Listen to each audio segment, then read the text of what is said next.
A cybersecurity professor called OpenClaw a privacy nightmare. Microsoft said you shouldn't run it on your personal computer, and they found over 300 pieces of actual malware hiding in its app store. So why am I installing it right now? Because every single one of those problems has a specific cause, and if you know what it is, you can avoid it completely.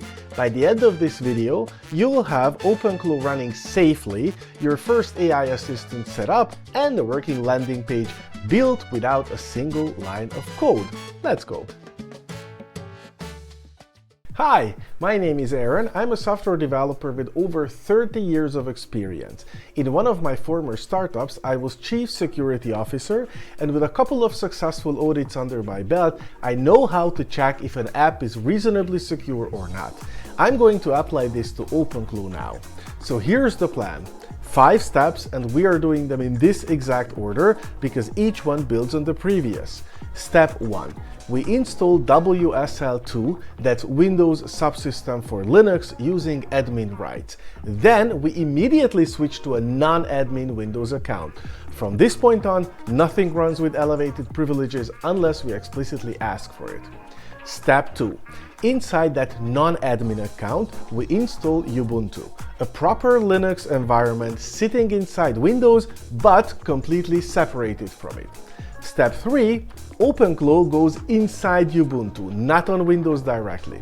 This means it has a limited reach to your Windows files, your Windows credentials, or your Windows registry. We also skip the OpenClaw App Store entirely. We only use the skills that ship with the core application itself. No third-party extensions, no external service connections. Nobody gets a door into your machine. Step 4. Before we touch the dashboard, we verify it's only reachable from your computer. Doesn't matter what network you're on, your assistant stays local. I'll show you exactly how to confirm that. Step 5. We open the dashboard, have a conversation with our new assistant, and build a simple landing page in a separate project folder, clean and isolated. That's it. By the end, you'll have a working AI assistant that cannot phone home, can be hijacked remotely, and doesn't have the keys to your Windows kingdom. Let's start with WSL2. To install WSL2, you need to be an administrator. Sadly, this excludes most company-provided laptops. To start, press Windows R on your keyboard, which pops up a little run dialog. In there, type optional features, which is kind of a hidden Windows config software. When it comes up, I like to enlarge the window to see more, and then scroll down to the bottom. Ensure that Virtual Machine Platform and Windows Subsystem for Linux both have a check mark and click OK. This will start an installation procedure, which will take a while, and it will require you to restart your computer. However, rest assured that it has no negative impact on your Windows performance whatsoever. Now you can log out of your admin account and log in with the normal user account if you want to. It's okay to stay in the same account too, as we're going to work with Linux and we no longer need elevated privileges. Click Start, then Microsoft Store. Search for Ubuntu in the search bar, and when found, click Install.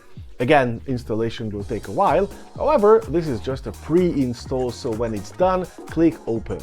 Real installation begins now, so you can close the store window. Note that we only installed official Microsoft components, no third parties involved, to keep it safe and clean. During installation, you get this nice, colorful welcome screen that you can read through or skip. Honestly, it doesn't contain any vital information. When installation is complete, you'll be prompted for a Unix username. This is great because you see that this user is completely different from your Windows user, therefore it has very limited access to your sensitive data. Your Unix username is recommended to be lowercase with maybe dots and hyphens, but no special characters otherwise. I'll go with bitwise.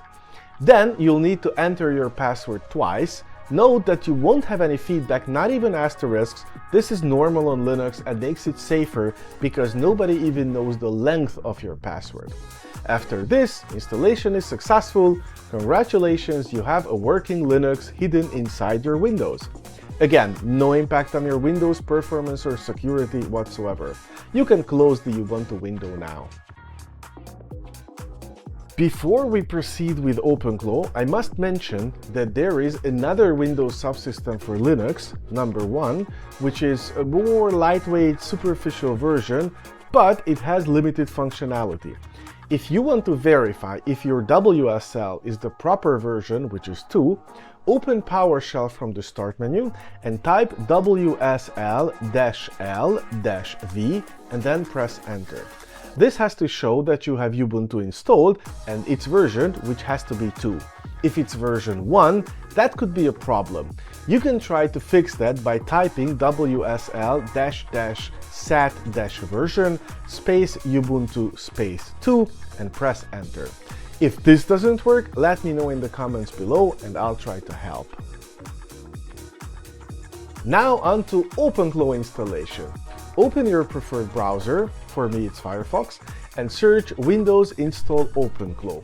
You might get some results from various domains, but look for the result from the openclaw.ai domain. That's the original source of information. Click it and then click Getting Started. I had to scroll a bit down to see this somewhat cryptic line. Note that it says macOS or Linux. Since we're installing it in Linux for safety, this is what we need. Click the copy icon and go back to your Ubuntu window. I closed mine, so I'll have to launch it again. Now I'll just do a right mouse click on the window, and the weird thing I copied from the installation instructions are pasted here in this terminal. I'll just press Enter and the installation begins. First it asks for my password to elevate privileges, but only inside Linux, so this is reasonably safe. Then after some installation messages, we get to the point where installation is done and setup begins. This is a character-based interface, but don't worry, we're not going to use it too much. When there are multiple options, you can use the cursor keys to navigate left, right, or up, down. Then you can use space to select the option or options you like, and then you can proceed to the next step by pressing Enter. The first question is about multi-user mode, which we definitely don't want anyways, so I'm pressing the left key to select yes, the space key to activate that selection, and Enter to proceed. Next question is about setup mode. Quick is perfect for us now, so I'll just press Enter. Then I'll have to select my preferred LLM. As you can see, all major LLMs are listed here, and you are truly free to pick the one you like most. But note that you will need an API key for it. If you're unfamiliar with API keys, they let other software use services in your name. When you're using ChatGPT in your browser, that's a direct connection between you and the LLM. But when you want to give another system access to it, you need this key.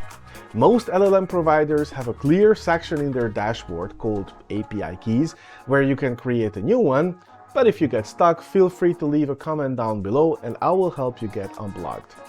I'm choosing OpenAI because I had the privilege of contributing to a firmware version of it, so I have a deeper knowledge there, but again, you are free to choose any of them. After selecting with space and proceeding by pressing Enter, I need to enter my OpenAI API key. Of course, I cannot share this with you because that would enable anyone to use tokens that I pay for, so be sure to keep your API key private at all times. Now we could pick a specific model from OpenAI, but I'll just pick the topmost one that says keep current and proceed immediately with Enter. Next question is, which channel do I want to use to communicate with my AI assistant? The answer is none of these, as these are potentially allowing outsiders to talk to my agent, and I don't want that, so I'll go to the bottom, select Skip for now with space and proceed with Enter. Next question is, how do I want my agent to search the web for me? Note that this is not your standard browser-based search, but a more agentic approach which requires further API keys. I do not want to add any more API keys now, so I'll just skip this for now. Don't worry, the agent will still be able to do internet searches. Then we get to skill selection. I do want to configure skills now, and if you want to play it safe, you can select Skip for now, that's perfectly fine. I'm selecting ClawHub for easy tool installation, GitHub for developer purposes, which you don't need at all, and OpenAI Whisper for voice control of my agent. But again, you can skip all these as you will have plenty of chance to add them later when you actually need them, which is the safe approach. Then we get a prompt about homebrew, which we don't care about at all, so you can select no. I selected yes, so you don't have to, but honestly, it was of no use for us. Then it asks for preferred method of skill installs. We don't care about this too much either, so we just go with the default one, which is npm, and you can proceed with enter just as I did. Then, after some installation attempts, which fail, but we don't care, we get more questions about API keys. But as I said, we do not want to give it any more API keys at the moment, so just say no to all of these. Then it asks about hooks, which we don't care about either, so just select skip for now with space and then press enter. We get some messages, some error messages even, but that's okay for now. And then it says onboarding complete, which is great, we are almost done. Close this window because we're gonna need a fresh one, and go to the start menu and click Ubuntu again. Bear with me, we will leave the terminal very soon and we will not see it for a long time. Before we jump to the end, we must do one more thing: verify. We will verify that our agent serves only us and nobody else from the outside world on the internet can even come near it. To do this, copy the status checking command from the installation webpage and paste it to the fresh Ubuntu terminal. You can use a right mouse click for that, or alternatively, you can click the top left icon, select edit, then paste from the menu. It does exactly the same thing. What you need to double check is the line that says listening. There is a magic number after it, 127.0.0.1. This number means only this computer. If your agent is listening to only this computer, then you are safe from any outside attackers. If that's the case, copy the last command you will ever need, which is the dashboard command, and just like before, paste it to the terminal. Again, either with a right click or by clicking menu, edit and paste. Then, of course, press enter. Look for the line that says dashboard URL. Double click on it so it gets selected, which I did a little too many times, and then click menu, edit and copy. Then go to your favorite browser, right click the address bar and click paste and go. Depending on your browser, this text might be different, maybe paste and jump, but I'm sure you'll find it. And boom, here we go! This is your fresh, clean and safe OpenClaw dashboard where you can immediately start working with your assistant. Congratulations! This is essentially a chat interface, very similar to the ones you already know, like ChatGPT. Except there are commands that begin with a slash and let you do things you could never do with your LLM. One example is /new, which lets you start a new chat and define a new personality for your assistant if you haven't already. So let's try it out and type /new. After some reading, it comes up with a question on what should it be called and what vibe should it have. I'll introduce myself to it and give it a name, which will be SmartWise, and gave it a professional, helpful and cheerful vibe. I can see it is working and writing the information into different files. We will dedicate many videos to these files, so we don't worry about them right now. Then it says we're all set and we can get to work. Awesome! Now we have a properly configured OpenClaw instance. Let's test what it can do by creating the promised landing page. Of course, I will use my own aaronbitwise.tech domain and theme. I'll give some deliberately vague instructions to SmartWise, my new assistant, to create the landing page. It's just for demonstration purposes, since my actual aaronbitwise.tech page is mostly for you to be able to subscribe to my weekly newsletter where I share useful insight on verified vibe coding. But the page it created is actually not bad at all. Honestly, I'm impressed, given that it only took a few minutes. Let me show you how to check how many tokens it took. You just scroll back in your chat history and look for the response the assistant gave after you gave it the instructions. And on the bottom line, with quite small font, you can see some extra information, amongst that the number of tokens that it required to perform those steps. In this case, it was 315.6 thousand tokens, and since ChatGPT 5.4 costs $15 for 1 million token, this amounts to roughly $4.7. If you want to go deeper on this, I'm putting together a newsletter called Aaron Bitwise Weekly, where I share the exact prompts I use, the tools I'm testing, and one thing from each week that actually saved me time. No fluff, no hype, just what works from someone who's been doing this for 30 years. Link is in the description. Like, subscribe, and tell me, what do you want to build?